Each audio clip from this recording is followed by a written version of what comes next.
Hello, and welcome to the panel, where we take a look at graphic novels and talk about their story, art, and everything in between. I'm pretty sure we all had to read Animal Farm in school when we were younger. Not only is the story still poignant to this day, but now the themes continue in Animal Castle. So get ready to take part in a revolution today on the panel.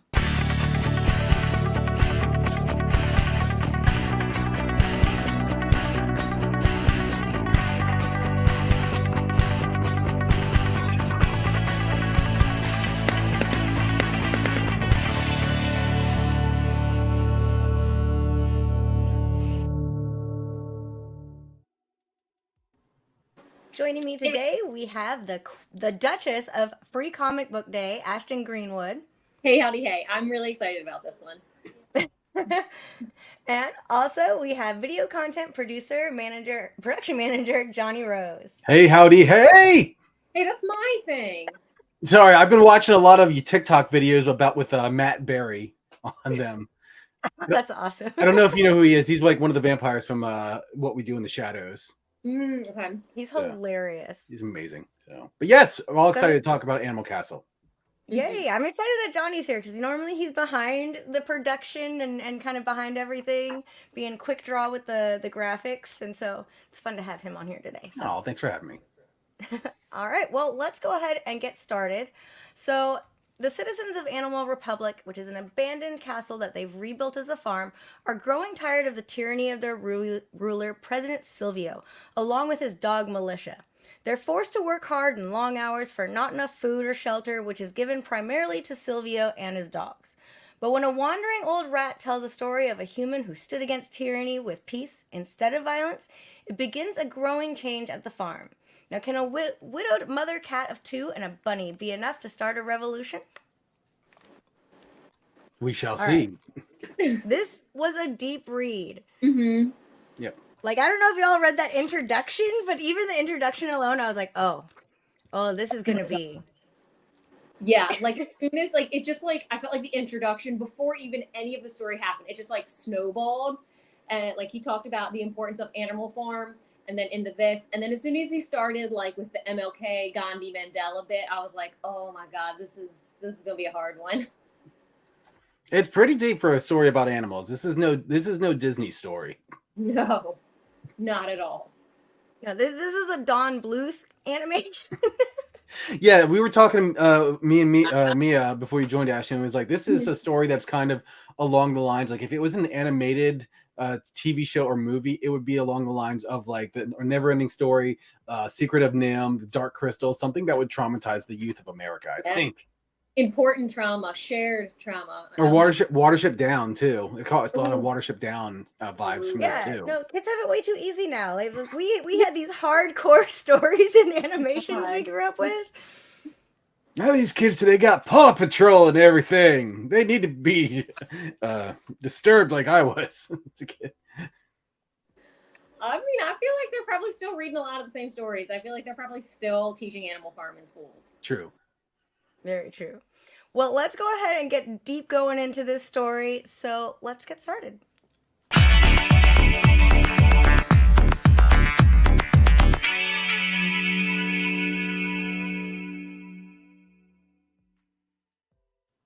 Xavier Dorison is a rising star in French comics. He's the author of several successful series, including Prophet, The Third Testament, and Sanctum, as well as being a noted screenwriter and script doctor.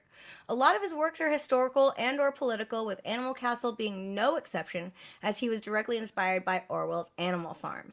Which is interesting to note that it was briefly mentioned that Silvio saved all of them from the pigs, who at the end of Animal Farm were the antagonists. So kind of feel like this is a continuation, like a new regime that they're fighting against. Mm-hmm. Yeah, and that's the thing I was realizing it when I first went into this. When I just read the title, I'm like, Animal Castle is this continuation of Animal Farm, and you're right, they do mention it briefly, but aside from that brief mention, there isn't really much in the way of referencing the original source material in Animal Farm.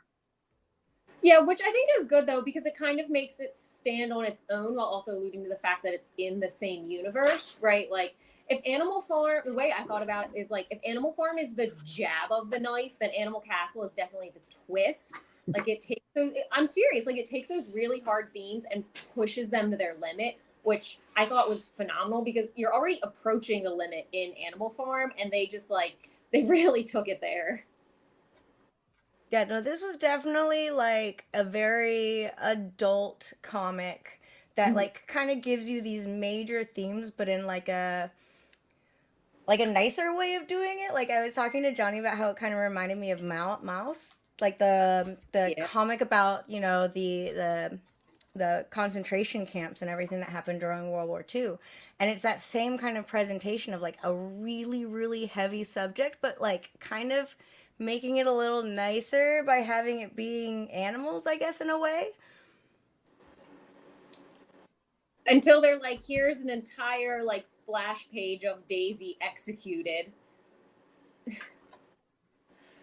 Yeah. Yeah, there you go. That's very appropriate. With the daisy like shoved in the mouth. I said, oh, that's just yeah, gruesome.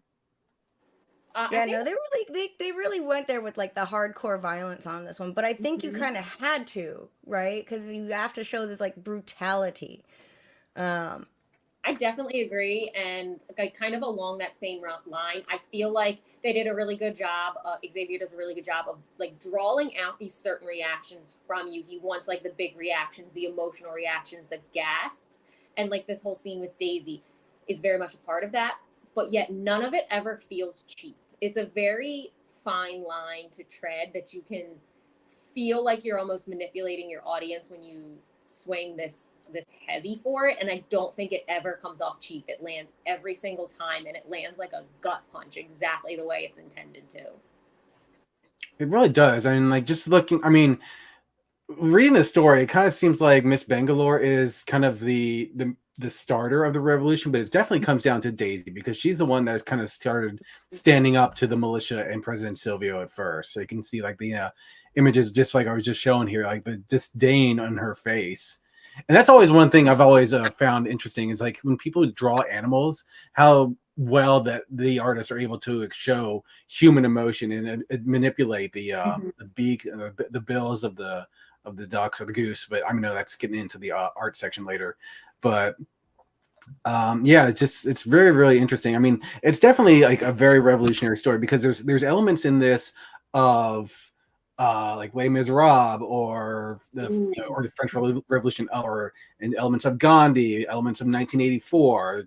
I mean, there's so many like uh, just elements here at play that it just they did a really really good job of like melding it all together into one cohesive story. You really feel for the animal characters in here as they're being oppressed by Silvio and his militia. Now, Definitely. speaking of the animal characters, was there one that particularly stood out to you and was kind of like your one? Like I followed the rabbit, like I followed him because he Caesar. seemed to have such a big change from being like so doubtful, like this isn't gonna happen, we can't get these guys to be peaceful, I doubt it, to like at the end he's kind of like pushing her to be like, no, you got to keep going. I definitely agree with Caesar. I was all about Caesar for that exact reason. Like I love a good kind of redemption arc, and this was like a soft redemption arc, but even still, I feel like they were able to capture that in just a few pages. And I get like this is kind of the cross to bear when you're the leader, but I kind of wanted Miss Bangalore to have her foot on the gas a little bit more. And I know like with peaceful protest, there does need to be restraint, but yeah, like you did find multiple times Caesar was like, we got to keep going. Like we can't give up. We need to find new ways. And so in some respects, he was almost like the pseudo leader. Yeah, definitely. And it is kind of interesting. And we were talking before we started me that he started out as like an animal sex worker, really. Right. Just like the line of rabbits lined up with their payment in carrots, I thought was really amazing.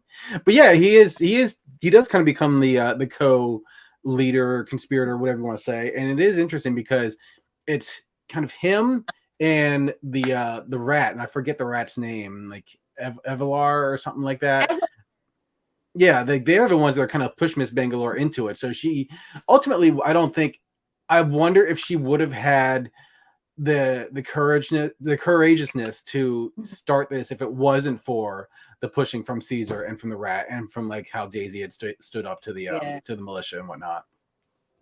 Yeah, no, I think that was like all of it, right? Because she was like recently widowed, taking care of her two kittens, you know? And it's just like, I think she was just trying to survive. I think all of them were, you know? I mean, So it's it kind it of was like, it was crazy just to see those early panels. Like you have a cat pulling like giant rocks. Like what sense does that make? And that just kind of clues you into like how bad things are being run at this Yeah. castle farm area. Which like yeah, interesting. no, it sucks. One of the pieces of writing that I found the most like jarring was the way that Silvio and the dogs are able to like justify everything. Like they can explain everything, and there's so much logic behind the tyranny and the decisions that they make, which is horrifying because tyranny is at its most powerful when it's logical, when you can explain it, because then you have footing to convince someone that what you're doing is just and makes sense and is for the good of people. And that was so upsetting that they were able to explain it so clearly. Yes, this makes sense. Like you have to buy the firewood for X, Y, and Z reasons. Just like really scary, but very true to life. Like the best tyrants have always been able to couch it in logic. And we have to we have to stay strong. We have to protect the our community because there's wolves outside the door who we never see. Who knows Right. if there even are wolves? Well, there probably aren't. It's just a lie. And he's coming up with like reasons why there are traitors in their midst and scapegoats. So I guess in this case, sheep, maybe. I don't know. It was just Aw. like the sheep Bolo. It's like, no, I wasn't there. I was grazing. Like he has a logical reason just to like pass the blame onto like anyone. Like that's anyone other than himself. Right. And the dogs are the same way because it's like you see the difference in like how the dogs are living in this nice, comfy house with his dog wife and their two kids, and like it's all warm, and then everyone else is out in the cold, and it's like you really get this idea of like they just don't care because it's not affecting them yet. Yep. And it's just so like this disparity that's kind of shown, which is like I instantly noticed like the wife and two kids. I was like, see, that is it's exactly the like opposite of Miss B. But there's a moment when the father comes home to the wife and kids, and one of the pups is saying, "Daddy, did you save the world today?" He's like, "Yeah, yeah, I did." Like you can tell that like there's inner turmoil going on behind that face. Like he's trying to follow orders, but deep down he knows like what he's doing is not correct, is not right. Yeah. And I think that's kind of the turning point, right? Is when they start getting like the dogs to realize like, okay, yeah, we're benefiting from this, but it's actually kind of BS. Like like Yeah. this things are not right. Like they're not actually doing anything. And I think that is the hardest part, right? Is like peacefully protesting and getting people to peacefully protest. Which I think is something that we definitely struggle with today. Absolutely. It's, I mean, and I think they even explore it really well in the book is like the concept of just like, it's when you're being mistreated and oppressed, it's so easy to let the anger take over and let that drive you and have like a all or nothing mentality. Like, I'm going to lay down my life for this. But like, if you do, that doesn't get you an outcome. And I thought they navigated that exact conversation that you're talking about, Mia, when they were all in the shed and, you know, the Rand is trying to be like, we should fight. And his Bangalore's like, no, you don't get it. Like, that's not going to communicate anything. And it takes a leader to do that, right? And that's kind of the whole point they make with Gandhi and the mentions of MLK and Mandela at the beginning is you need a central figurehead that's going to kind of drive the ship forward more or less and not let things just fall into chaos. Now that Ms. B is, you know, really heading this up and taking charge, do you think that she's going to have that potential to be like the next Gandhi or the next Martin Luther King? Or do you feel like she's still got some like setbacks a little bit? That's a great question. I don't know. Like I mean, there's I see not that this is like a weakness for her, but like a lot of times there are times when they threaten her kittens, and that kind of is like a weakness to like bring her down. So I mean, there's an old saying, I'm paraphrasing, but it's like, you know, people fight harder when they have nothing to lose. But to Yeah. like the fact that she's got a family, I think that might hinder her ability to be an effective leader. I'd say that lightly, but I'm just like she's got something to lose. So I Yeah. mean, that will always be a weakness for her. They will always be able to get to her that way. It's like Peter Parker has Aunt May and Mary Jane, so this is like that for her. Yeah, no, Well, I that's just hope they don't go the same way. Jeez, No. Johnny. I mean, the way the rest of this book is gone, that is certainly a possibility. I know, right? Like, I'm actually kind of interested in how it goes in the next one, because it's just such a cutoff at the end. Like I definitely want her to like grow as a leader, though. I'd like her to see her be able to grow and not have to rely as much on the inspiration of her fellow compatriots. So I think there's still a lot of growth that Miss Bangalore has to do in this series. Agreed. To some extent, she's more or less like the mouthpiece of the rat. Like, he's telling her how it should be done, and then she basically regurgitates it, which, like, I mean, she's still putting plenty at risk. I don't want to, like, undermine all of the things she's doing and make light of it. But, yeah, I think there's plenty of room for growth with her character. I mean, that's just American politics in general. Like, people like whispering it, and then someone else says it. It really is like a whole portrayal of like American politics right now. It really is. And it's almost kind of scary in that way, because you realize, like, wow, we are in a way no better than animals. I do like the when they go the route of like making everything about laughter and trying to like make fun of President Silvio. And I think where's let me find the one image here. I think it was about when they were setting up the metal pan and they'll take your time, your shot and hit the bull. Here it is. Oop, yeah. So yeah, the bucket to strike back at the bull, choose your stick. So I think this was great. And even like the animals at first are kind of, wary about like doing it. They're like, oh, I'm going to be punished for this. But as they start to open up, they become more fearless, where they're painting the daisies all over the place. They've got them all over the walls. They paint them on the leaves when they were, fly, drop them on to everyone, and just showing that like you can take away a person's power if you kind of break them down and hit them where it hurts. And that's a lot of times their ego. Yeah, definitely. And I loved how, like, by the end of it, they were all lined up wanting to hit that thing. Like, okay, my turn next. And then what are you going to do? Who are you going to arrest? And so they arrest the bucket, which is like the most preposterous thing they could have done was to arrest the bucket. But I mean, it was just kind of like, you get that like idea of them starting to get that there's not much they can really do. Like, they're kind of winning out. It's like they're still finding ways to have fun. Oh, we do have a comment I wanted to throw up. We have Edward Hui saying hello. Mihaha saying, love the series. I just wish there was a larger format edition. The art is so good. Yes, definitely agree with that. Yeah. I was actually looking for the next one, and I was like, okay, well, where's the next one? I think it's split into two. Because it just ends us on this cliffhanger. And based on where it ended, where do you think the story might go in the next? Because there's a whole volume 2 that's out. Where do you think that might be headed? Because we've just seen the destruction. They've kind of gone backwards a little bit, right? Because they gave in to their animal urges. And so I'm kind of interested to see where you guys think this might go.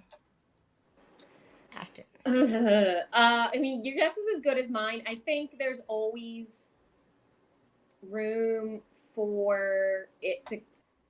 My concern is that it will just cycle back around, right? Like, you kind of displace President Silvio and you displace the dogs, and you're kind of trying to build your own regime. But creating leadership and creating fair and just leadership is a really, really hard task. Like, having a dictator, honestly, is probably the easiest form of rule, because it's just one person that's like, do this, do that, do this, do that. So I'm worried about like the future of like what leadership looks like in the Animal Republic, and if someone will be able to fill that void in this just way they're looking for, that they've done all of this work, or will they just fall back into old habits and they'll have, another President Silvio, but it's some other different animal. I mean, it definitely seems like they're going in the, like you said, the wrong direction. They are kind of falling back on their baser instincts, because the majority of the animals, they just want justice for the poor treatment that they've been given over the years, and all they know is they want someone to hurt as much as they've been hurt. So when, well, spoilers. So when Silvio kind of throws one of his own under the bus and the animals act, I'm not going to give too many details about it, and Miss B is like trying to say, no, this is not what we're working towards. So but it's very hard to get everyone unified, and that's one of the things that they say early on. It's like, you know what, the first time that this happened, you know, we lost Daisy, and there was basically a huge massacre. Let me see if I can find the image here. This one. So just that was haunting. I mean, and just God. yeah. So you know, that's one of the things they said. It's like we need to get organized, and everyone needs to be acting as one front. We need to have like a common goal.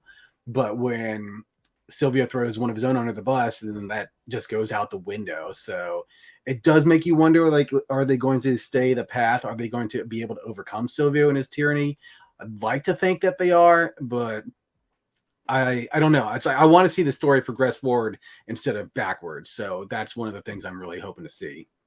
Yeah, I have to agree with that. Like, as perhaps true to life as it might be, if the story took a back step, I don't know that that makes entertaining reading material, because then it feels like you're just like in this cycle of the same things over and over again. Mm. Also, it's kind of life, I feel like, almost. But that's why, like, so my big concern, I worry that there's going to be like another animal that's going to come out and be like, hey, your way didn't work.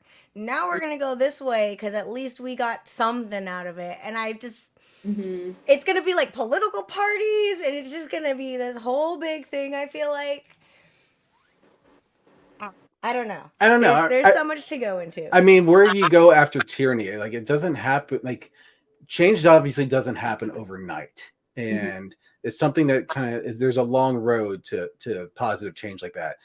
I keep trying to equate this to The Walking Dead in a sense, because of like the different leadership styles that you would find in the different communities of The Walking Dead, like Rick's community versus the governor's community versus Negan's community. There's all of that, and like everything that happens and how everything's run. Like, you give up are you giving up your freedom for security, or like, you know, it's a matter of like, you know, the balances of like what you have to give up for freedom. The Walking Dead was not one on my list that I could compare this to, but I totally get that, though. Well, it just made me think, like I said, you know, like if Silvio is ousted from power, like Ashton said, like what's going to replace it? You know, so it's just, Right. it's, you know, is it going to be someone that's just as bad? And that's what made me think of The Walking Dead, is because they encounter different communities, like, you know, they encounter the governor, terrible person. They encounter Negan, terrible person, but they all kind of think they're doing the right thing. Right. So maybe a stretch in terms of like connecting those dots. I don't know, but that's just what the connection that came up in my mind. I don't think it is that much of a stretch, though. Like, it definitely is a matter of like finding what leadership style works, but I think more importantly, what leadership style works for everybody. Everybody can get on the same page about, and they're like, okay, relatively okay with it. Like, okay enough where you don't feel like you have to stage a coup d'etat, which is the entire plot of this book. So, like, what works for everybody?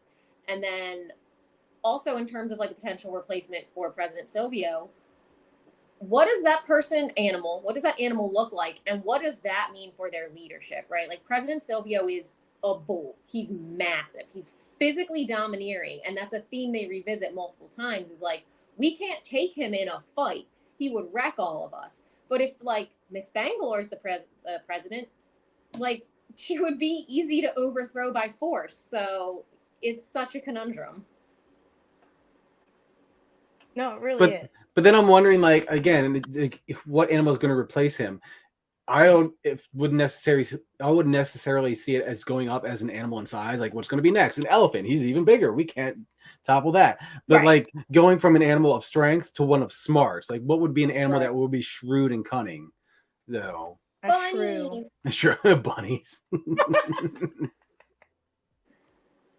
So I don't know. Like, I could see if like President Silvio does get ousted, like it would be going instead of like the strength route, but like the smarts route, and try and like, you know, trick people into that. Even though like Silvio is doing that in a sense, but he's like very not successfully. Yeah, I know, but he's very heavily also relying on his strength mostly. Right.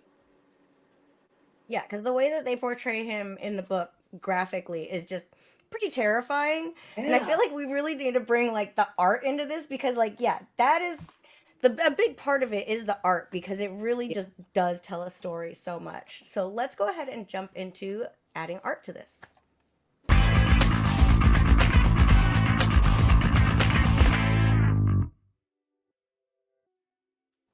Felix Delep is a French artist who's worked on Animal Castle and The Agent, which is also from a Blaze Comics.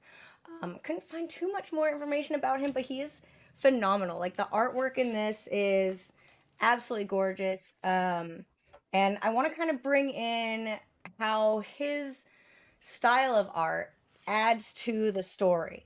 So, for you guys, what was your like major moment, major panel that kind of was like your wow, this is deep and this is like there's a whole sense to how it's drawn even bringing that into like the story. That's first. tough. Oh yeah, well, go ahead. Actually, sorry. Yeah, go ahead. I know we touched on this earlier, but really Daisy's execution to me was the thing that made it very clear that like this book was not going to hold anything back in terms of the story it was trying to tell here and in terms of how brutal this is from a leadership perspective and the oppression going on in the farm and also how desperate all of the farm animals are, like the state they've reached. I feel like this panel made it very, very clear that like this is not a children's story. This is not going to be, you know, a softer take than Animal Farm was. Like we're all in on what this looks like and how bad it can get. Yeah, 100%. There's so many panels in there that are just great. Like, and I want to say that they do a really good job of like showing emotion. And I just mentioned this earlier in terms of like how they draw animals. But like Miss Bangalore early on, it has like this look in her eyes that it just like screams like desperation. It's like, I know Daisy, but it's all I was left. Like, what else can I do? This is my lot in life. Like you can really feel for her and like in this panel alone. I'm just like, oh, and like even like the kittens there just like snuggling up to like just hoping for warmth. I think that was a really powerful panel. But we were talking about Silvio early just a few minutes ago and how he looks massive and imposing. And I mean that's an old like film trick where if you put a camera like low to the ground and look up at something, it makes them appear more dominating and strong. And that's like in this panel, like right here. And I thought was like really, really good. Like you can feel like, you know, you're looking up at him. He's coming across as more powerful and you can see all the animals that up there just kind of like following orders or just doing the best that they can to get by. I think that was really good. Also, let me see if I can find this one. There's I think I did not upload this. There's one shot of the dog when he gets his eye stabbed out by the rat. Yeah. Let's see here. I can find it. Here it is. Concept is Daisy. It's like no holds barred. Like this is a bloodbath. All right, this isn't the edited picture, but that's it right there. Sorry, Mia, we're covering you up right now, but just like that, the art right there, the pain of it. I just love the composition of these panels, how it's kind of going over like around instead of like just kind of like going straight across like you would see in most comic books. So I thought that was really, really clever. There's just so many different sections of here. It's really hard to pick it going, but the art is really, really well done.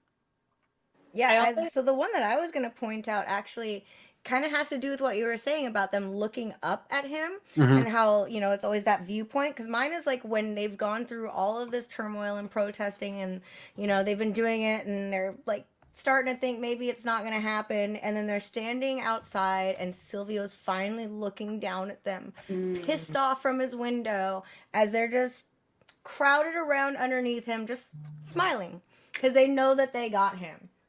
Yeah, and I love that because yeah, he's like this foreboding figure and it's just like, yeah, we got you. Yeah, sorry, I cut him off in the graphic there, but if like you read the comic and you just go down to that next panel, he's just kind of like looking down at everyone from his like ivory tower, just like, yeah, what am I gonna do with it? Oh, your background is like eating the book. Yeah, there you go. You can see it there. Yeah. I think another one that was really impactful is the panel of President Silvio drinking literally a bathtub filled with champagne, like a trough of champagne, like 2 panels after everyone else is talking about how starved they are and how they don't have enough money and how bad everything is. And then just to cut to that, it's like, it's such a visceral reaction. It's like, are you kidding me right now? Yeah. What do you want to do, President? Drink. Yeah. And the sad I thing just also, is that, going back to the story though a little bit, is that he's doing all of this. He's saying, like, everyone needs to be contributing to the storeroom, and then he just takes the cart and goes off to meet a human to trade it for champagne Champagne. and caviar and stuff like that. He's even trading like the dead bodies of the animals for meat, just so that he can get drunk. And just wow. But to again show like the visceralness of like them, just the animals discarded in the back of that cart. And the other thing I realized that just now looking at this, you don't even see the human's face. Like, you just see like the grin on there. It's like, because they're pretty much inconsequential to the story. It's just like, oh, this just a means to an end to like getting what he wants. he's just like this demonic figure that's there, right? Mm-hmm. But yeah, I thought that was really crazy that, like, of all the things that they could have traded for, here they're trading like food and I hate to say it, meat and all this other stuff, and yet they want caviar and champagne. Like, the most ridiculous thing of all. And I'm just like, why?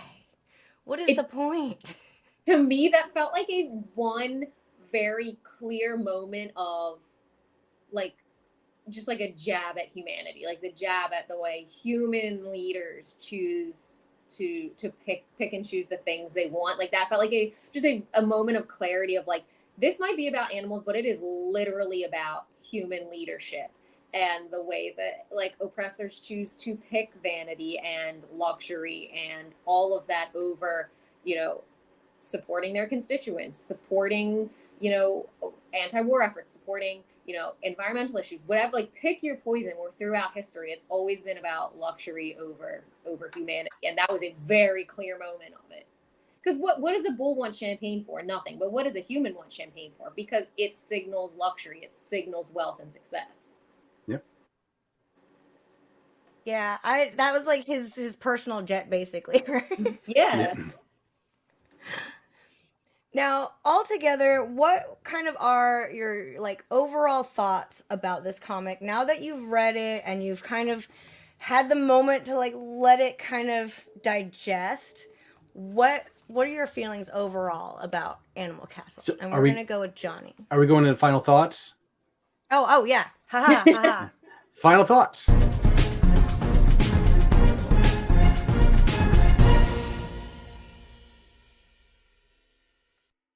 Look, I was trying to like smoothly segue into that. And I need to hear the words. Final thoughts. Art.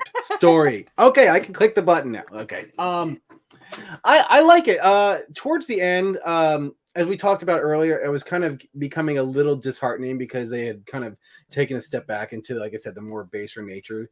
I would like to see the story progress more. As where it is, it's a good start for what I want to see more out of the Animals. So I really like it.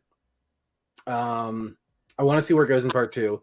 I would like to see more character development. I want to see where Miss Bangalore is going to go. I want to see her grow as a character. Mm-hmm. Agreed. And my take is pretty similar. I really enjoyed it. I think it did a good job of like sucking me in right away. And it very much does read like a companion to Animal Farm. Like, these two are very much one and the same, and they're holding hands. And yet Animal Farm doesn't necessarily feel like required reading for this, which I think is nice.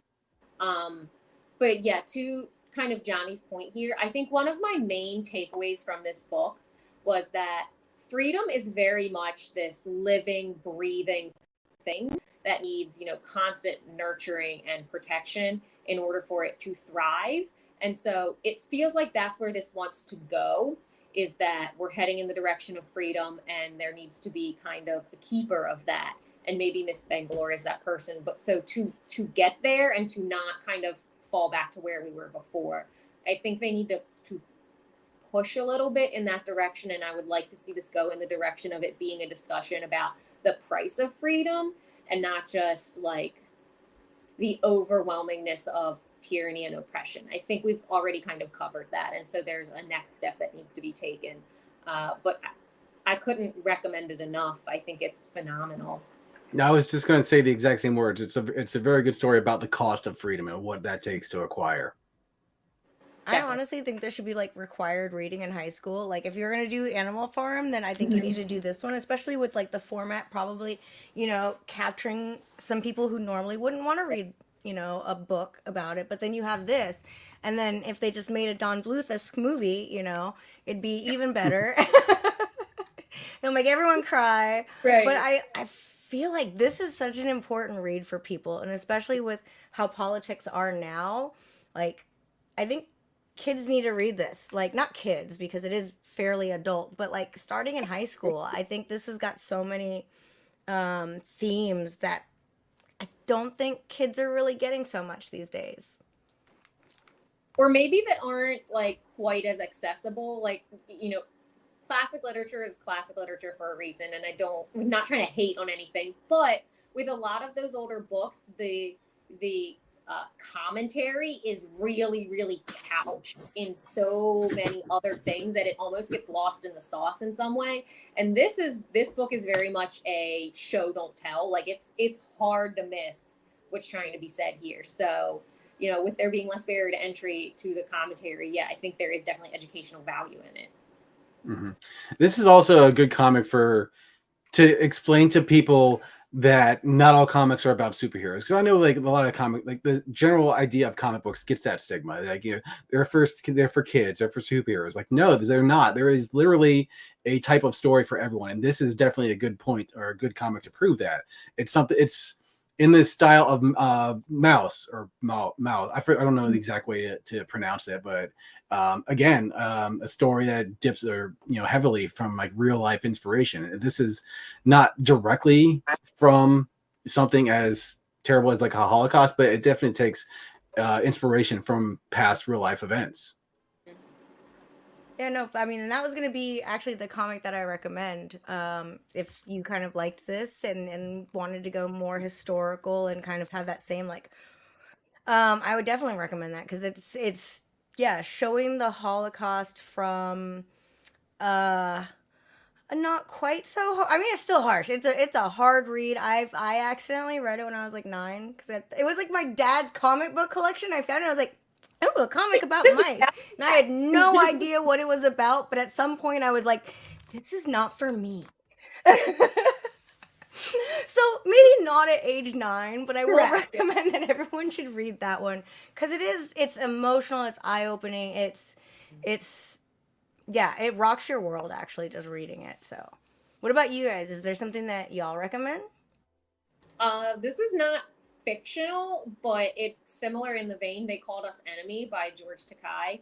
Just taking like really, really painful realities and putting them in a way that feels accessible and doesn't shy away from them and shows, doesn't tell. And that's what this does. That's what They Called Us Enemy does. What about you, Johnny? What do you recommend? This isn't really so much as heavy as Animal Castle is, but if you like talking animals, Animosity by Marguerite Bennett is also a good read. Oh yeah. I picked up the first trade paperback a while back. It's been a long time since I read it, but I remember when I read it, it was like absolutely phenomenal. I think that's by Aftershock Comics, I believe.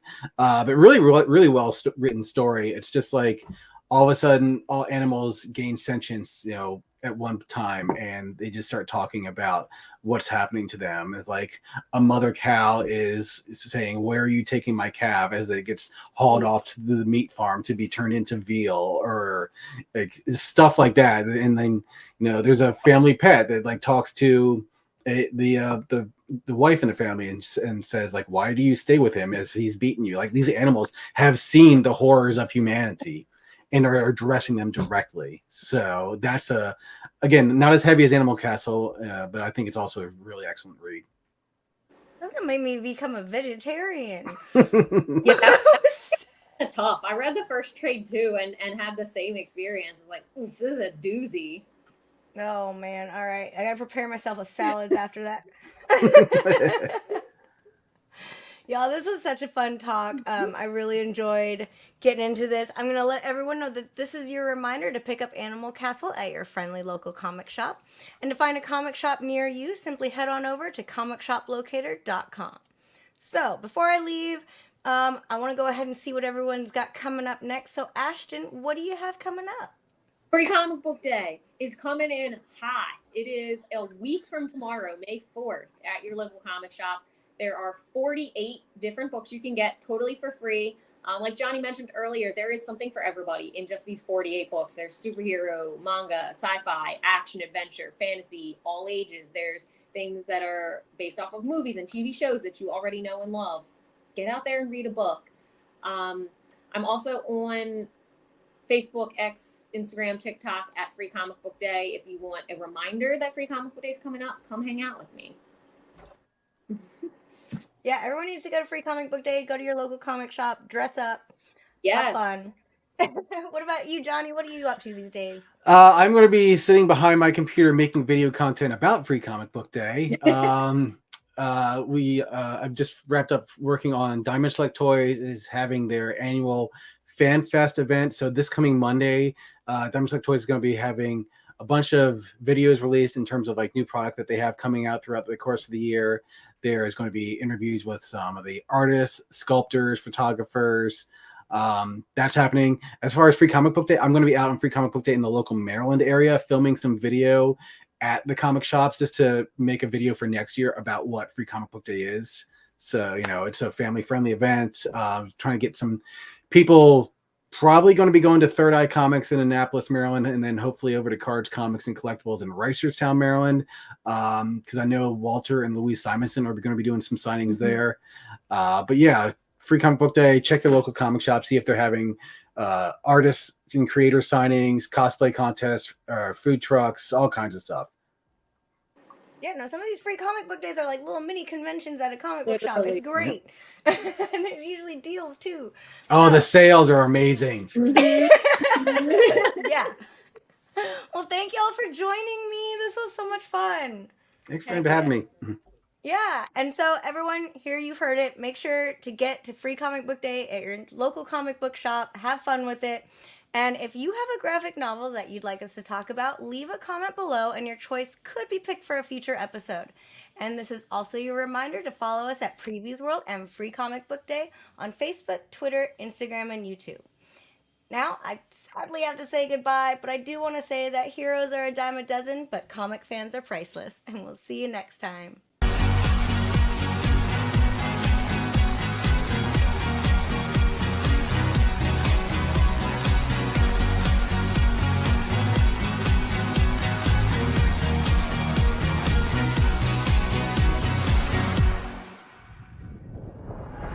Do you have a suggestion for a graphic novel that you'd like to see discussed on the panel? Leave us a comment and your choice could be picked for a future episode.